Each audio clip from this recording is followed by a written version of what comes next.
Bonjour et bienvenue à tous et à toutes dans cette nouvelle vidéo dédiée sur le système d'exploitation Linux.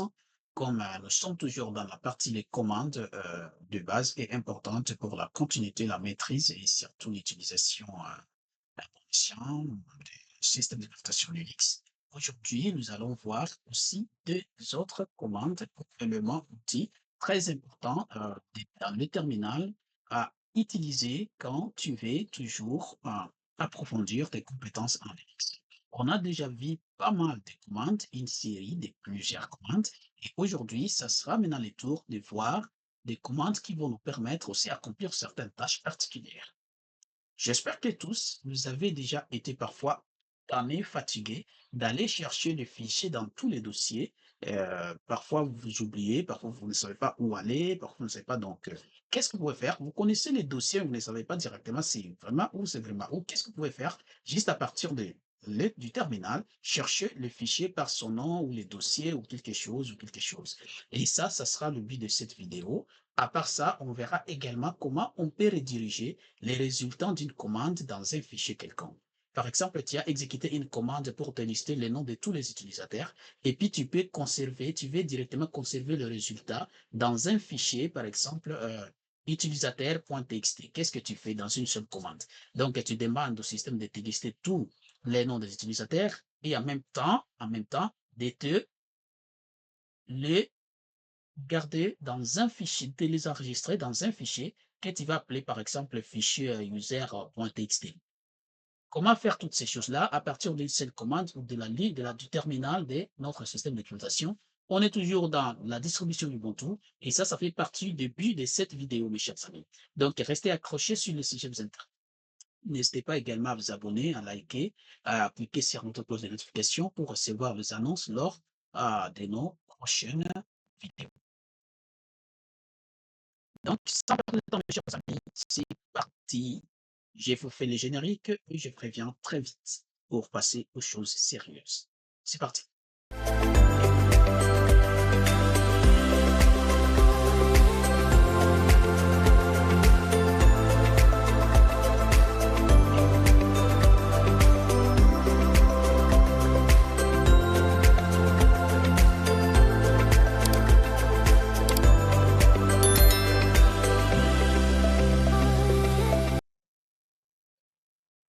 Et voilà, nous sommes là, nous y sommes, mes chers amis. Voilà, nous allons voir la commande la plus pertinente aussi, la plus importante. C'est une commande importante dans le système d'utilisation Linux. Cette commande s'appelle find. Find, c'est chercher, c'est trouver quelque chose. Voilà, cette commande nous permet juste de chercher le fichier dans le système.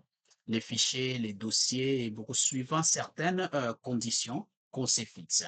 On peut chercher le fichier à partir de plusieurs critères. Et ce sont ces critères-là qui pourront vous aider toujours à déterminer exactement ce que vous voulez et sous quelles conditions.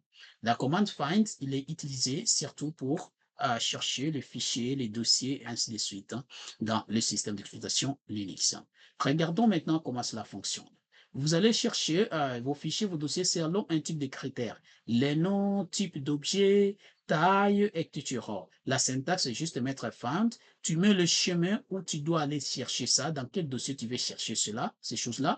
Tu mets aussi tes critères par la suite. Voilà tout ce que ça, c'est tout ce qu'il faut faire. Par exemple, tu peux mettre, si tu mets "name", ça veut dire le nom. Tu mets "type", tu veux dire type de l'objet, c'est F, c'est-à-dire un fichier. Si tu mets 2, c'est-à-dire un dossier. Ça, il faut savoir le répertoire. Tu mets type 2, c'est dossier. Tu peux faire "-s size", comme ça, c'est-à-dire la taille. Tu mets en méga ou en giga, ainsi de suite. Tu mets "m time", c'est-à-dire en minute.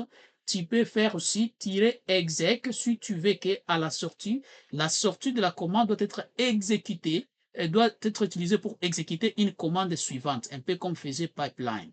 Maintenant, si tu utilises find, tu peux utiliser pipeline, tout comme tu peux utiliser un autre outil, un autre paramètre qui s'appelle exec.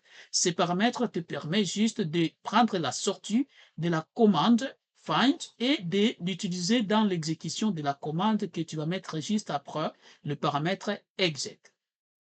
Ça fait partie de notre première partie. On avait dit, le find, c'est ça te permet de chercher les fichiers, les dossiers dans le système Linux suivant certains critères en fonction de ce que tu veux dire. Beaucoup de paramètres par rapport à cette fonction et il faut toujours faire help, find et tu vas voir beaucoup de choses. Tu mets find et puis tu mets -h ou help, tu vas voir tous les paramètres et comment les utiliser. Voilà, pour toutes les fonctions, les commandes, c'est comme ça. Ensuite, nous allons voir aussi les redirections.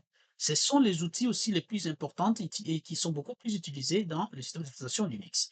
Ils sont utilisés pour faciliter, ce sont des shortcuts pour copier, rediriger, envoyer les contenus ou la sortie d'une commande vers un fichier, faire enregistrer la sortie ou les résultats d'une commande dans un fichier quelconque, ainsi de suite, afin de le garder trop longtemps pour ne plus réexécuter la même commande à plusieurs moments. Donc, tu l'exécutes une fois, tu conserves la sortie dans un fichier et avec ça, tu peux juste aller consulter le fichier en question et tu peux continuer à voir tout ce que tu avais besoin au lieu de réexécuter la commande toutes les 3 secondes. C'est ça. Et voyons, c'est quoi les différentes redirections. Voilà, les redirections te permettent, comme je l'ai dit, de rediriger le contenu du fichier ou les résultats des commandes vers des fichiers ou d'autres commandes. Voilà, comment maintenant on fait? Il y a ici le symbole de supérieur. Lui, il dirige la sortie en écrasant. C'est-à-dire, lui, il va être utilisé juste si tu exécutes une commande et que tu veux enregistrer la sortie de cette commande-là dans un fichier quelconque. Tu vas utiliser le symbole de supériorité. Dès que tu utilises le symbole de supériorité, la sortie de la commande va être enregistrée, va s'écrire dans le fichier que tu as spécifié. Le fichier peut être dans ton système ou pas. Donc, si c'est le fichier qui n'existe pas, c'est le nouveau fichier, donc le nouveau nom d'un fichier qui n'existe pas, le système va créer le fichier et il va y enregistrer les contenus. Et si le fichier existe, c'est par là qu'il faut faire attention. Quand tu utilises le supérieur, il va supprimer tout ce que le fichier contenait avant et il va seulement écrire au-dessus ce que la commande a sorti comme résultat. Voilà, il faut faire attention avec ça. Si tu veux rediriger le contenu dans un fichier qui contient déjà certains éléments, et que tu ne veux pas perdre les premiers contenus, il ne faut pas utiliser lui, il faut plutôt utiliser double supérieur. Double supérieur fait exactement la même chose que celui-ci, sauf lui, au lieu d'écraser les contenus du fichier, si le fichier existait et avait d'autres choses, lui, il viendra écrire la sortie de la commande juste après la dernière ligne, donc à la fin du fichier. Donc, comme si tu avais un fichier qui avait 10 lignes et tu exécutes une commande, tu rediriges avec double supérieur vers ce fichier-là. Lui, il va venir écrire la sortie de la commande après juste là où s'était arrêté les contenus du fichier. Donc, il ne va pas supprimer ce qui était avant dans le fichier. Il va juste continuer à écrire en bas. Voilà, il faut savoir pour l'inférieur, lui, qu'est-ce qu'il fait? Il fait l'entrée depuis le fichier. C'est-à-dire, lui, qu'est-ce qu'il va faire? Lui, il va faire la sortie. Donc, il écrit dans le fichier. Mais lui, il va lire depuis le fichier. C'est ça la différence.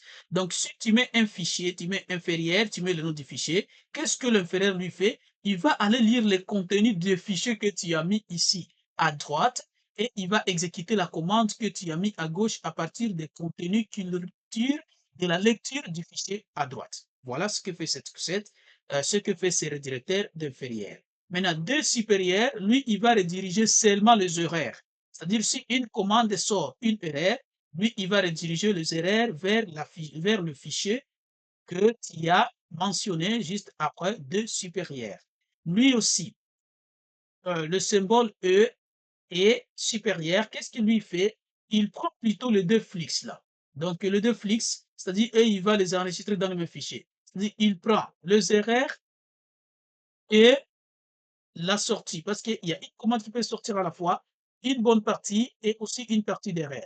Une commande avec plusieurs choses. Et dans ce moment-là, cette commande va te permettre de prendre et les erreurs et ceux qui ne sont pas les erreurs, il va tous le mettre dans le même fichier. Lui, d'un supérieur et d'un inférieur, qu'est-ce qu'il fait? Lui, il prend la sortie, il fait en sorte que les flux d'erreurs de aillent au même endroit que le flux de la sortie normale 1. Lui, il considère la bonne sortie et il va le mettre dans le même dossier que les erreurs. Lui, il va considérer seulement euh, la sortie plus les erreurs, tous dans le même fichier. Lui, il fait exactement la même chose. Lui, il fait les erreurs aussi et la sortie et il va aussi le mettre dans le même dossier. Voilà les types de redirecteurs que nous avons et ça va faire un tout. avant d'aller beaucoup plus loin, nous allons nous diriger juste vers le terminal Linux pour voir comment cela se passe, mes chers amis, et ça sera notre dernière partie là de cette vidéo, là où on va essayer de pratiquer, de faire la pratique sur ce que nous avons à faire. Voilà, je vais juste me connecter.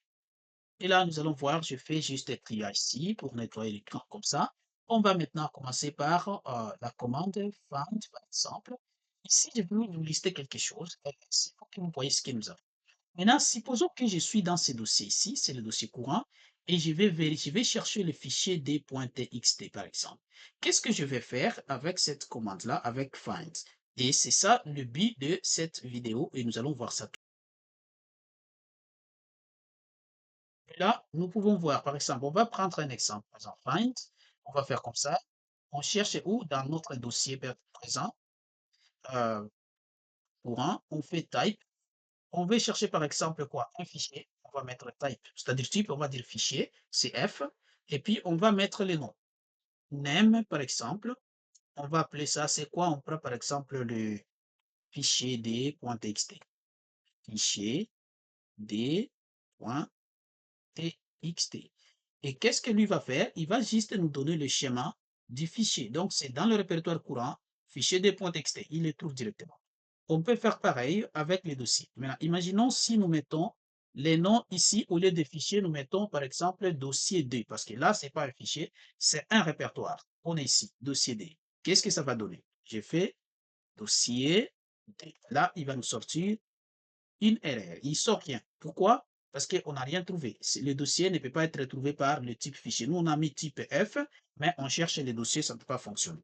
Donc, qu'est-ce qu'il faut? Si on veut trouver les dossiers, il faut juste changer ici. Au lieu de F, on met juste D pour dire directory. Et là, quand on fait ça, il les trouve. Maintenant, qu'est-ce qui va se passer? Si maintenant on voulait, mes chers amis, que après qu'il ait trouvé notre dossier, nous voulons maintenant qu'il nous liste les contenus du dossier. Qu'est-ce qu'on peut faire? Des possibilités. On va voir d'abord la toute première. Ici, avec dossier, on va mettre juste exec, c'est ce qui fait la commande exec, c'est-à-dire execute.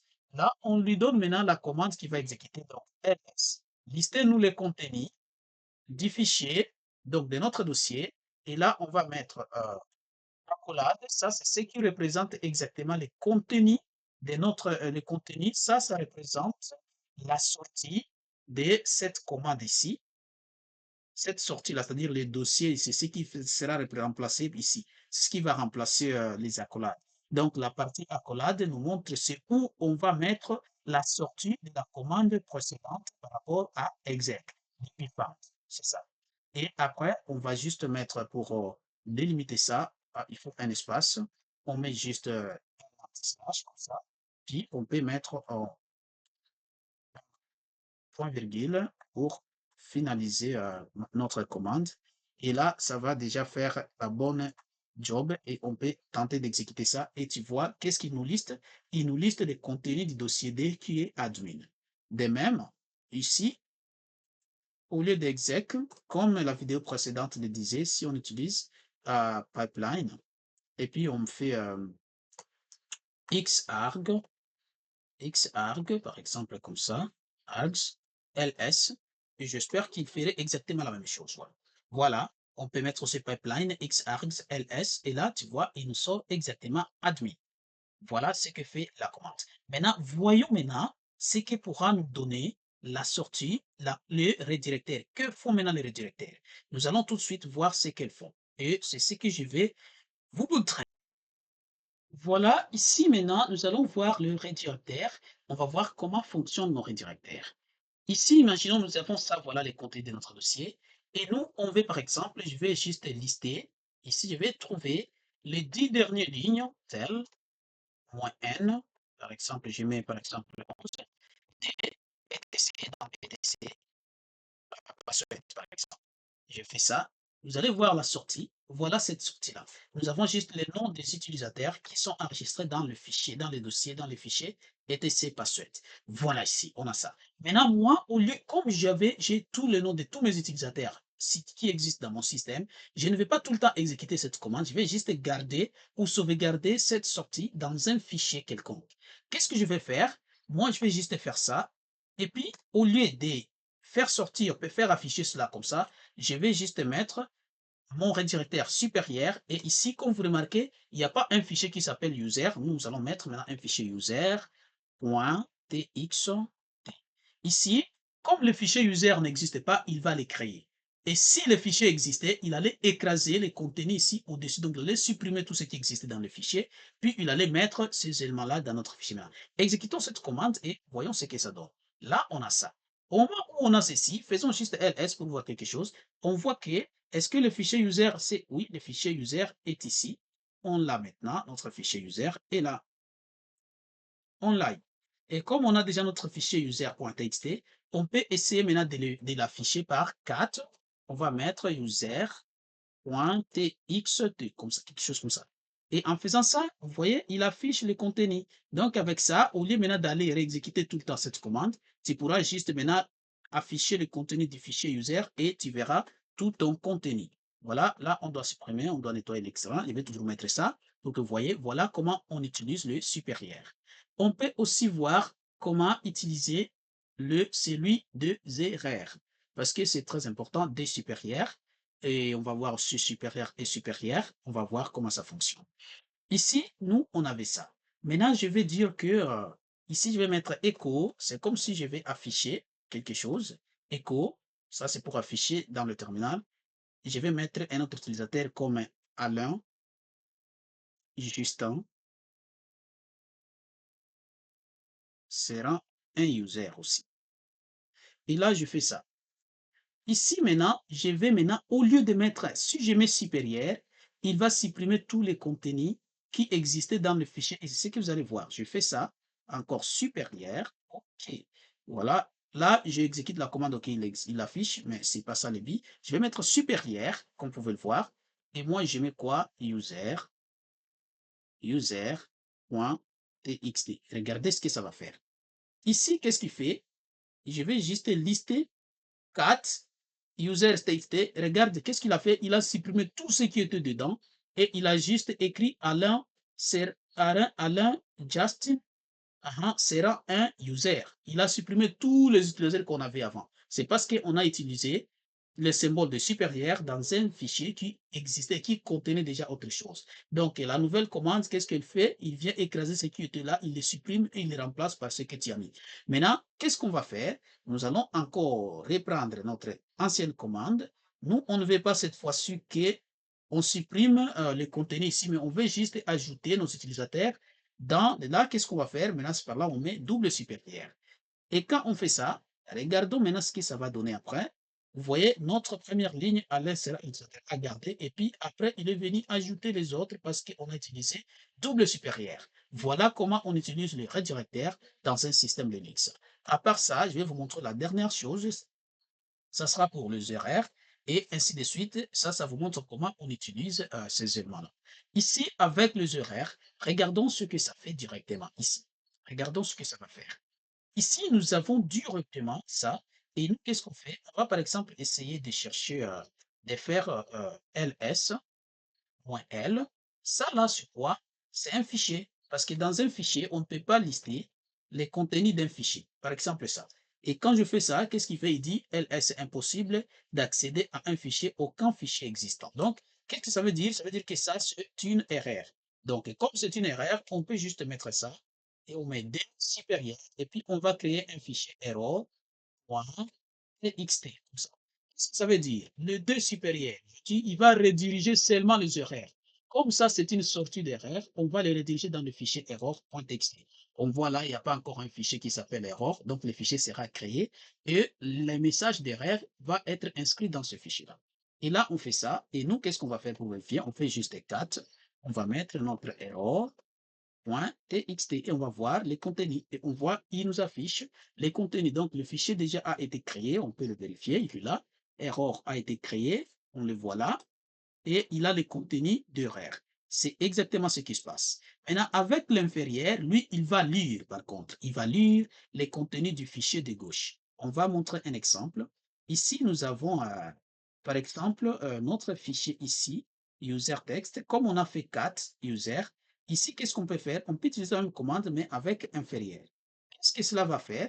Il va venir lire le contenu ici, puis il va l'afficher. Il fait exactement la même chose et il nous affiche le contenu. Voilà ce que fait celui-ci. Donc, lui, il vient lire le contenu ici, puis il exécute la commande à partir du contenu ici. C'est pourquoi il l'a listé. Voilà, mes chers amis, ce que je voulais juste vous dire pour cette partie. On ne veut pas mettre une vidéo trop longue. On est déjà à beaucoup de minutes et ça me saoule déjà. Donc, c'était pas prévu qu'on y arrive. On arrive à une vingtaine de minutes. Je dis juste, ça faisait tout. Et n'hésitez pas toujours à poser vos questions dans les commentaires et à proposer d'autres sujets qui vous intéressent pour qu'on puisse aller beaucoup plus loin dans notre système d'exploitation. Maintenant, à la prochaine fois, on va voir la gestion des utilisateurs et des groupes dans un système Linux. Je vous dis merci, abonnez-vous et restez accrochés. Bye et on se revoit à la prochaine.